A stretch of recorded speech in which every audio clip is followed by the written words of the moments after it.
देखो योगी कैसा होता है उनकी। अब स्वामी महाराज जी अपने को कुछ भी नहीं समझते थे, तो बैठे रहे, उन्होंने से कोई होगा तो पशु यहां बैठा हो। आप देखे ना योगी को की महानता, वो सब कुछ होते हुए वो ये कहते हुए कि कोई बहुत महान तपस्वी तेजस्वी यहाँ पे कोई व्यक्ति आया, उससे प्रार्थना है कि वो बाहर चले जाए, वरना मेरा काम नहीं हो सकता, आत्मा ही एंटर नहीं कर पा रही है। और स्वामी जी से कोई होगा, मैं तो नहीं हूं। फिर प्रभु जी को कहना पड़ा स्वामी जी को कि मूर्खराज जी आप उठ जाओ, आपकी वजह से नहीं आप कुछ हो पा रहा। अब जब अगर ऐसी मनोस्थिति हो ना तब तो कुछ हो। हमारी मनोस्थिति ऐसे काम होती है, अगर कुछ आ जाए तो हम तो बोलने यार मैं नहीं होता पसंद, फिर मैं तो तंबा। लेकिन वो अपने को कुछ नहीं समझते थे, ध्यान में डूबे रहते थे। फिर प्रभु जी को कहना पड़ा कि भैया आप ही उठ जाए। तो ऐसी मनोस्थिति बड़ी मुश्किल है ना, ऐसी मनोस्थिति आना ही बड़ी मुश्किल है। अब महाराज जी ने रामायण में लिखा है कि प्रभु जी आपने मुझे बहुत पढ़ाया, संस्कृत का बहुत बड़ा विद्वान बनाया, बोले इससे तो घमंडी आया ना मेरे को, तो और क्या हुआ कहते हैं, अपना मेरा घमंडी बड़ा है कि मैं इतना पढ़ा हूं। अब ये भी देखो कैसे होते हैं। अब ये बात तो स्वामी महाराज की तो बड़ी दूर की बात है, वो तो थे ही सब कुछ। लेकिन हम सभी जो गुरु के चरणों में होते हैं ना, हम पर भी बड़ी कृपा होती है। यहीं पर लड़ोट की बात है। लड़ोट में अपने सुदर्शन जी है, पहले बहुत आते थे, पता नहीं आजकल क्यों नहीं आते, बड़े समय से जितना भगवान ने किसी को लाना उतने पहुंचते हैं। तो उनके पिताजी का होटल होता था, उस वक्त तो दूरों का पैदल ही जाया करते थे। तो वो प्रभु से महाराज जी से दीक्षित सुदर्शन जी, उससे उनके पिताजी नहीं थे तो होटल में वो थे। तो वहीं पर जो है दो महिलाएं होटल में आ गई, कोई शायद वो ढूंढा जाने वाली थी कि कैसी थी। तो वहां पर एक माली थे, देवता अर्जुन के देवता के। तो उन महिलाओं ने बोला आप माली है? बोला हाँ जी। बोला हमने कुछ पूछना था आपसे। तो माली वो शीतल बैठ गया, भाई चलो कोई बात नहीं। माली बैठ गया, उन्होंने कहा सुदर्शन को, बोला ऐसा है अब ये औरतें तो शीशा नहीं पकड़ सकती, शीशा समझते हैं चाहे कीड़े पड़ते हैं, बोला आप आ जाओ। तो वो शीशा उनके पास दिया, वो बैठ गए चेयर में। और चेयर में बैठे देवता आ ही नहीं रहा है, और सब फंस गए। दो बोले कि बोला यार आधा घंटा हो गया, वो देवता प्रवेश ही नहीं कर पा रहा है। फिर वो जो माली था वो कहता सुदर्शन जी को, बोला आप योगी हैं? बोला हाँ। बोला ऐसा करो जी आप बाहर चले जाओ। यही की बात है लोगों की। बोले क्यों? बोले देवता नहीं आ रहा है तो क्या करेंगे, इंतजार चलो ऐसा ना तो पता कटा नहीं तो पता आ गया, मुश्किल हो रही थी।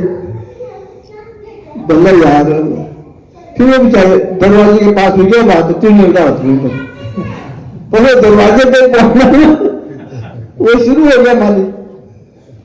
अच्छा अब फंस गया कि अब वो शीशा कौन पकड़े।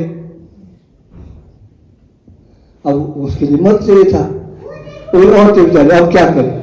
फिर उसने जो है ना हाथ में शीशा पकड़ा, तब था तो बाल दिए शीशा एक कितनी आपने तो बोला था गिर गए, फिर खुद ही जाके डालता था।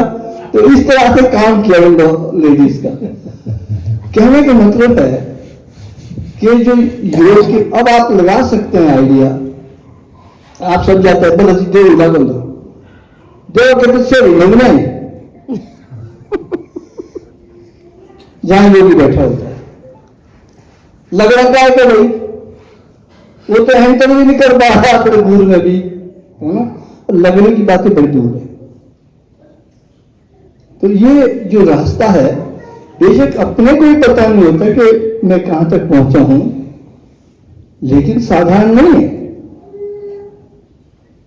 इसीलिए जो भी योग के मार्ग में है, अब स्वामी महाराज को अपने को पता नहीं था कि मैं तेजस्वी हूं, वो भी जाके वो बता रहा है कि भाई कोई तेजस्वी व्यक्ति है, यहां से उठ जाए, साधारण जनता का काम नहीं हो रहा। इसलिए योग नास्ति योगात परम बलम, योग के मुकाबले का बल कहीं नहीं है। इसलिए योगी किसी चीज से घबराता नहीं है। नहीं तो अब आप आ जाएंगे, चार हो जाएंगे, कोई इकट्ठे, कोई तंत्र वाले, कोई मंत्र वाले, कोई देवते वाले, कोई दोष वाले, और सारे दोष बता देंगे आपको, लगे हुए सारे, और आप घबरा जाएंगे। जबकि ऐसा नहीं है, वो कोई भी लगने वाला आपको नहीं होता। यहीं पर अपने कपूरी जी बैठे, अब शादी होनी थी आपकी, बहू आनी थी ना, हाँ बहू आनी थी ढाक गांव से। अब ढाक गांव से मैं भी इन्वाइटेड था, और शाम को जब मैं प्रवचन दे रहा था, मैं हैरान हो गया कि pin drop silence,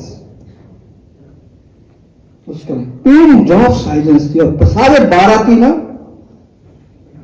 pin drop silence में बैठे थे।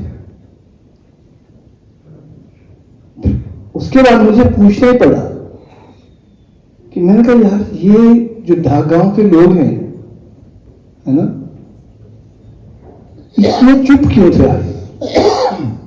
क्योंकि जब मैं चेयरमैन होता था तो मैं प्राइज डिस्ट्रीब्यूशन में जाता था, तालू में, टूर्नामेंट्स में ना, तो वहां जब जाता था तो ऐसा कोई टूर्नामेंट नहीं होता जब वहां ट्रेलर नहीं निकलता था मार पिटाई का।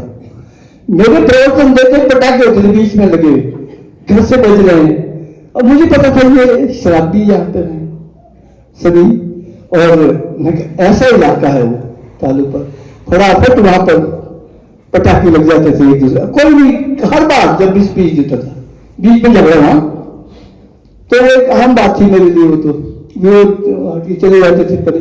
पर जब वहां जाखी गया कि वहां से आई है बारात, जहां दिन दिहाड़े जो है ना, प्रवचन का ध्यान भी नहीं देते थे लोग, ये लेक्चर दे रहे हैं, आए हैं सभापति, तो सुने नहीं, ट्रेलर निकल जाता था।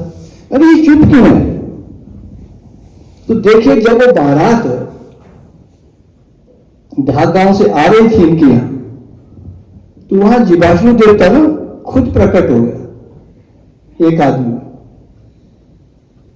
भाई देखो, अगर कोई यहां से शराब पी के या मीट खा के कपूरी जी के घर गया बारात में, उसका तो मैं वंश ही खत्म कर दूंगा।